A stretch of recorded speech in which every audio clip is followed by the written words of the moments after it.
नमस्कार, बिहार न्यूज़ देख रहे हैं आप और मैं हूं श्रुति चौबे आपके साथ। बिहार के मुख्यमंत्री नीतीश कुमार अपनी समृद्धि यात्रा के तहत आज सिवान पहुंचे। उन्होंने यहां 202 करोड़ से ज्यादा की विकास योजनाओं का उद्घाटन और शिलान्यास किया। साथ ही उन्होंने घर पर मुफ्त सोलर पैनल लगाने का बड़ा ऐलान भी किया है। जहां एक तरफ मुख्यमंत्री नीतीश कुमार की समृद्धि यात्रा जोरों शोरों से चल रही थी, वहीं दूसरी तरफ सिवान के हुसैनगंज थाना क्षेत्र में जोरदार बम धमाका हो गया। आइए देखिए पूरी खबर। बिहार के मुख्यमंत्री नीतीश कुमार अपनी समृद्धि यात्रा के दौरान आज सिवान पहुंचे। उन्होंने जिले में विकास को तेज करने के लिए 202 करोड़ से अधिक की कुल 71 योजनाओं का उद्घाटन और शिलान्यास किया। इस दौरान उन्होंने एक बड़ा ऐलान किया कि अब बिहार में लोगों के घर पर सोलर पैनल लगाया जाएगा। इसके लिए इच्छुक लोग आवेदन कर सकते हैं और इसमें उन्हें कोई पैसा नहीं देना होगा। उन्होंने ये भी कहा कि अगले 5 साल में 1 करोड़ युवाओं को रोजगार दिया जाएगा। सरकार द्वारा शुरू से ही बहुत सस्ती दर पर बिजली दी गई, बहुत मामूली, लेकिन बाद में फिर हमको लगा कि नहीं, किसी को पैसा नहीं लगना चाहिए, ये बिल्कुल होना चाहिए। इसलिए अब हम लोगों ने कर दिया है। अब लगभग सभी घरेलू उपभोक्ताओं को बिजली मुफ्त दी जा रही है। अब किसी को है नहीं, आप सबको अब कहीं से बाहर से कोई पैसा नहीं लगता। अब जानते हैं, एक बार ध्यान कीजिए, अब हम लोग लगने वाले हैं बिहार की तरफ से सभी इच्छुक लोगों के घर पर सोलर लगाए जाएंगे। अब आप ही लोग दे दीजिएगा, आपको पैसा नहीं लगेगा। अब जो दिया जा रहा है तो आपको बता ही दिए हैं कि अब उसको बिल्कुल नहीं, घरेलू बने उपभोक्ताओं का बिजली मुफ्त हो गया है।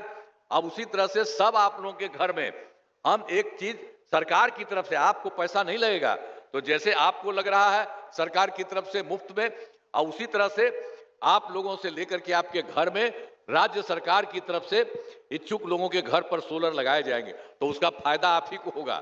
पहले से फायदा है, अब बाद में सोलर वाला ऊपर लगवा देंगे हम ही लोग सबके घर में, तो उससे भी आपको बहुत फायदा होगा। तो ये बात जान लीजिए, ये सारा का सारा काम किया जा रहा है। कार्यक्रम में मुख्यमंत्री ने लालू राबड़ी के समय पर निशाना साधते हुए कहा कि उस दौर में बिहार में कानून व्यवस्था और विकास की हालत बहुत खराब थी। उन्होंने कहा कि पहले लोग शाम के बाद घर से बाहर नहीं निकलते थे, लेकिन अब बिहार में विकास हो रहा है और डर का माहौल खत्म हो गया है। अब जानते हैं ना कि सब काम तो हम लोग बहुत अच्छे ढंग से कर रहे हैं, लेकिन जब हम लोग आए थे और उसके पहले वाली जो सरकार थी, क्या हाल था? याद है ना पहले क्या स्थिति थी? जब हम लोगों की सरकार बनी थी 24 नवंबर 2005 को, और उसके पहले वाले जो सरकार थे तो क्या स्थिति था? बहुत बुरा हाल था। याद है ना पहले क्या स्थिति थी? पहले बहुत बुरा हाल था। लोग शाम के बाद घर से बाहर नहीं निकलते थे। समाज में कितना विवाद होता था, कितना हिंदू मुस्लिम झगड़ा होता था। पढ़ाई का क्या हाल था?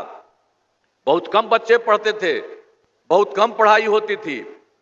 पहले इलाज का पूरा इंतजाम नहीं था, सड़कें बहुत कम थी और जो थी उनका बुरा हाल था। अब बिजली बहुत कम जगह थी।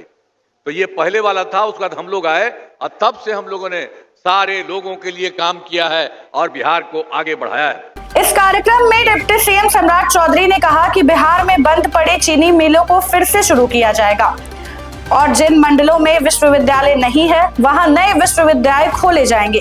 वहीं सिवान के हुसैन नगर थाना क्षेत्र के बड़रम गांव में पटाखा बम बनाने के दौरान जोरदार धमाका हुआ। इस धमाका में एक व्यक्ति की मौत हो गई।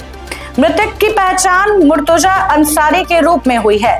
पुलिस ने मामले की जांच शुरू कर दी है और यह पता लगाने की कोशिश कर रही है कि बम बनाने का मकसद क्या था और क्या इसमें कोई और शामिल था या नहीं। फिलहाल के लिए बस इतना ही। बाकी की अपडेट्स के लिए बने रहे बिहार न्यूज़ टुडे के साथ। तब तक के लिए धन्यवाद।